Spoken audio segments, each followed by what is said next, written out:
Hello friends, super magic રસોઈમાં મિત્રો હું આપનું સ્વાગત કરું છું। આજે આપણે સંક્રાંત નજીક જ છે તો મમરાના લાડુ તમારી સાથે શેર કરું છું। તો ચોક્કસ તમને ગમશે, ગમે તો લાઈક કરજો, શેર કરજો અને સબસ્ક્રાઈબ કરવાનું તો ભૂલતા જ નહીં। અને મિત્રો બાજુમાં રહેલું બેલ આઇકનને પણ પ્રેસ કરજો જેથી કરીને લેટેસ્ટ વિડીયોની માહિતી તમને મળતી રહે। તો હવે ઇન્ગ્રેડિયન્ટમાં અત્યારે આપણે જો આ 100 ગ્રામ મમરા લીધા છે, એની સામે આપણે 200 ગ્રામ ગોળ દેશી લીધો છે। તમે ચીકીનો ગોળ આવે એ પણ લઈ શકો છો અને અત્યારે તમે તમારી ટેસ્ટ એકોર્ડિંગ તમે વધઘટ કરી શકો છો ગોળમાં, અને તેલ કે ઘી કાંઈ પણ લઈ શકો છો। તો પહેલાં તમે આ મમરાને ચાળી લીધા છે આકેથી, એટલે ઝીણો કચરો કાંઈ પણ હોય ને એ નીકળી જાય। અને પહેલાં આપણે મમરાને રોસ્ટ કરી લેશું। તો ગેસ ઓન કરી અને આપણે આ મમરાને પેનમાં નાખીને અને ક્રન્ચી કરી લેશું થોડા। આ રીતે સ્લો ફ્લેમ ઉપર ચલાવતા રહેશું। તો આ રીતે જો આપણે સરસ આ ક્રન્ચી થઈ જાય ને એટલા શેકવાના છે। તો હવે આપણે ગેસની ફ્લેમ બંધ કરી દેશું અને આને આપણે એક વાસણમાં લઈ લેશું। હવે આપણે ગેસ ઓન કરી અને ગોળનો પાયો લેશું। તો એના માટે આપણે આ જે 200 ગ્રામ ગોળ લીધો છે ને એને આમાં નાખી દેશું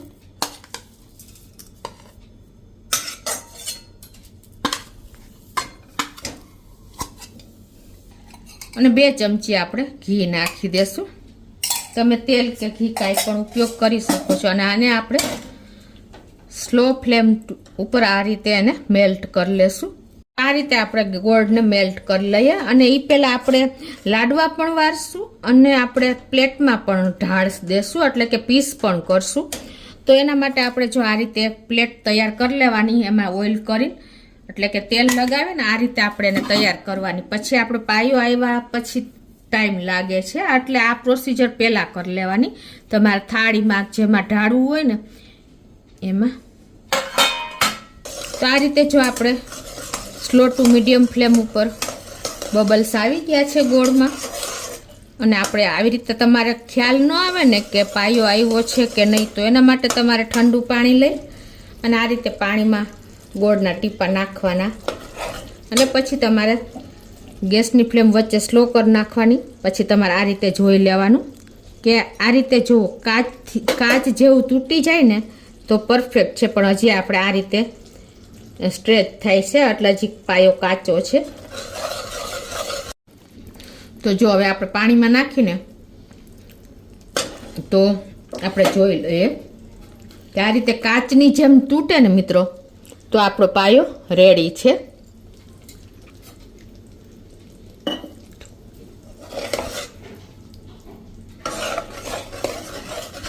અને જો તમે ચીક્કીનો ગોળ લીધો હોય ને તો આટલો કાળો ગોળ ન થાય, પણ આપણે દેશી ગોળ લીધો છે ને એટલે અત્યારે કાળો છે લાગે છે।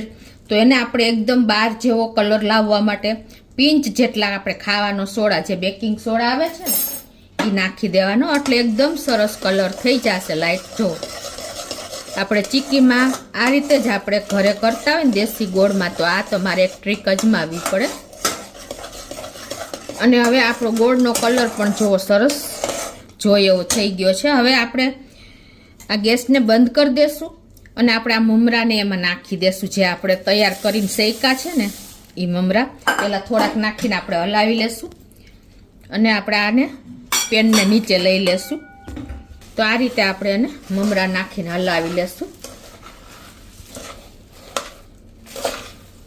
અને હવે જે બાકીના મમરા છે ને એને પણ આપણે નાખી દઈએ એટલે સરખા મિક્સ થઈ જાય।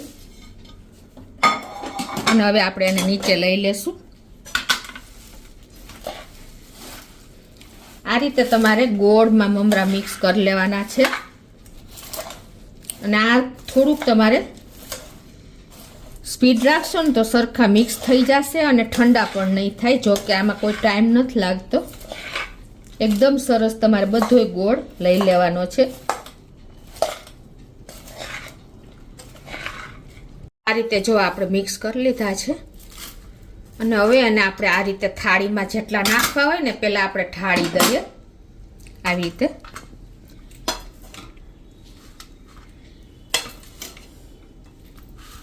આવી રીતે તમારે પ્લેટમાં નાખીને જેટલી ક્વોન્ટિટી તમારી પ્લેટમાં આવતી હોય એટલી, અને પછી તમારે આને હાથેથી આ રીતે પ્રેસ કરી દેવાના. અને પછી આપણે તેલવાળો વાટકો આ રીતે કરી અને ઉપરથી આ રીતે તમારે એને થાબડી દેવાના, એટલે એકદમ સરસ લેવલ આવી જશે. આપણે આમાંથી લાડવા વાર લેશું. તમારે જેવડી સાઈઝના વારવા હોય ને આવી રીતે તમારે પાણીવાળો હાથ કરવાનો, એટલે હાથે નહીં ચોટે, અને ઇઝીલી તમે આ રીતે જો લાડવા તૈયાર કરી શકશો. તમારે જે સાઈઝના લાડવા વારવા હોય ને એ ટાઈપના તમારે આ રીતે પાણીવાળો હાથ કરી અને વાળતું જવાનું. તો મિત્રો જો તમારે હાથમાં મમરા ચોટે ને તો પાણીવાળો હાથ કરીને અને ઇઝીલી તમે જો લાડવા વાળવાનો પણ ટાઈમ નથી લાગતો, તમે તૈયાર કરી શકો છો. જો તમારે લાડવા વાળતા વાળતા કદાચ સુકાઈ જાય ને તો તમારે ગેસ ચાલુ કરી અને આ બધું ખોલી લેવાનો. મમરા જે ચોટી ગયા હોય ને તમે એમને એમ ખોલશો ને તો ભાંગી જશે મમરા, એટલે આ રીતે તમારે ગેસ ઉપર સહેજ ગરમ કરી લેવાનું પેન. જે પેનમાં તમે મમરા કર્યા હોય ને એ એટલે ઇઝીલી જો તમારા મમરા બધાય ખુલી જશે. ઓલા તમે એમને ગમે એટલી ટ્રાય કરશો ને તો મમરા ખુલશે નહીં અને તમારા મમરા ભાંગી જશે, એટલે લાડવા ખરાબ લાગશે. એટલે આ તમારે એક ટ્રીક જ છે, ઘણા લોકોને ખ્યાલ નથી હોતો. તો આ રીતે તમારે સહેજ ગરમ કરી લેવાનું અને પાછા લાડવા તમારે વાળી લેવાના. તો આ રીતે જો આપણે બધા લાડવાને વાળી લીધા છે, તમને ખ્યાલ આવી જતો હશે. એકદમ ક્રન્ચી આપણા લાડવા તૈયાર થયા છે. અને આ બાજુ છે આપણે પ્લેટમાં ઢાળી હતી ને ચીકી જેમ, એ પણ જો આ રીતે તમે કરશો ને એટલે નીકળી જશે. જો છે ને, આ પણ તમે કરી શકો છો. જો તમારે લાડવા વાળતા ન હોય ને તો તમે આ રીતે પણ તૈયાર કરી શકો છો અને આના પીસ પણ કરી શકો છો. તો આ રીતે તમે એના પીસ પણ કરી શકો છો.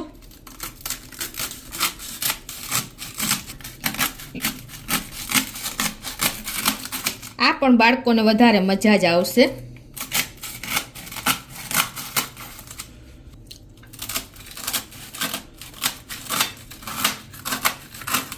અહીં આપણે ચેક્સ પણ કરી લીધી છે. જો આ રીતે તમે સરસ બાળકોને આવી રીતે ચીકીના ફોર્મમાં પણ આપી શકો છો, છે ને મિત્રો. તો મિત્રો આપણે જો ચીકીની રીતે પણ બનાવ્યા છે પીસીસ, અને આ રીતે તમે લાડુ પણ બનાવી શકો છો. અને એકદમ ક્રન્ચી આપણા લાડુ તૈયાર થયા છે, તમને બતાવું જો છે ને, દાંત વગરના પણ ખાઈ શકે ને એવા આપણા મમરાના લાડવા અને ચીકી તૈયાર થયા છે. અને આ બિલકુલ તમારા દાંતે નહીં ચોટે, એટલા ક્રન્ચી ને એટલા જ એકદમ સરસ થયા છે મિત્રો. કોઈ પણ જાતના ખર્ચા વગર તમે ઘરે ઇઝીલી આ રીતે સંક્રાંત ઉપર મમરાના લાડુ બનાવજો. અને તમને મારો વિડીયો ગમે તો લાઈક કરજો, શેર કરજો અને સબસ્ક્રાઈબ કરવાનું તો ભૂલતા જ નહીં.